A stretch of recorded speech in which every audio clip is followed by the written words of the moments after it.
At dahil sobrang ahok talaga ako dito sa mag-asawang ito, sa mag-ex na ito, ay talagang hanggang ngayon, simula hanggang ngayon talagang grabe ang kilig ko sa mag-asawang ito.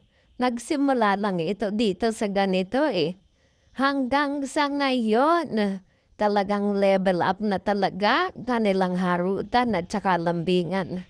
Nakakatuwa ng pagmasdan at masaya lang ako para kay Kitty. Siyempre, lalo-lalo na kay Kitty na talagang kailangan niya talaga ang buong pamilya. Ang saya-saya talaga nilang panoorin. Nakakatuwa.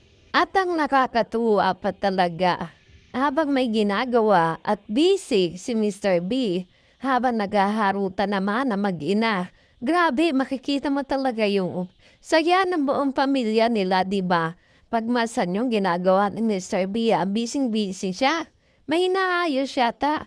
Habang ito naman si Katie, panay ang kiliti sa kanyang mami. Grabe talaga. Isa! Ah! Yeah! Isa! Ginagawa mo! Isa! Marunong ka na! Nangiipit ka pa! Ah! Grisa? Oh, Hug me. dalawa pa nang hingiliti. Ako yan! Eh, siya yung isa, dalawa pa. Huwag mo yun. Eh, dalawa na kayo, ano ba? Bilis, natututo ka na din. Tulog lang ako. Saan? Dito. Tabi ka dito. Habang. Habang? Yeah! Sikit lang ako, okay? Sige. Surprise! Marunong ka na din mangiliti. Mahulog ka, mahulog. Ha! Huwag mo magiliti! Mahulog ka, Baka mahulog. mabunggo ang ulo ko. Kaya nga, halika dito. Anak, itong bed, ayusin natin. Chris, ilagay mo dito, baka mahulog siya. Usog mo dito. Wait lang. Baka mauntog si Katie. Wow. Wow. Wow. Huwag kang magsali-sali dyan. Isa. Dito sa couch. Dito lang ako sa couch. Huwag kang manali dyan. I'm here.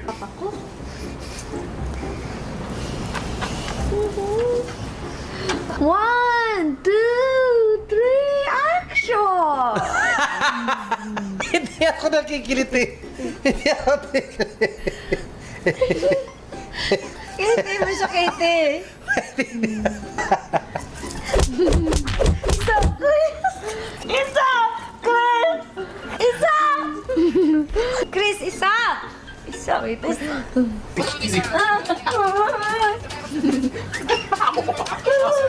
Oh. Wait lang.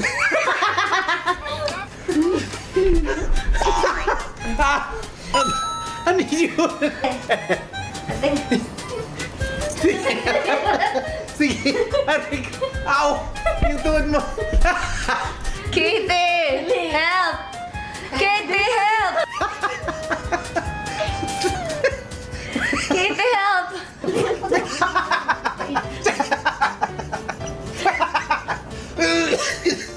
Wala na. Tama na! Tama na!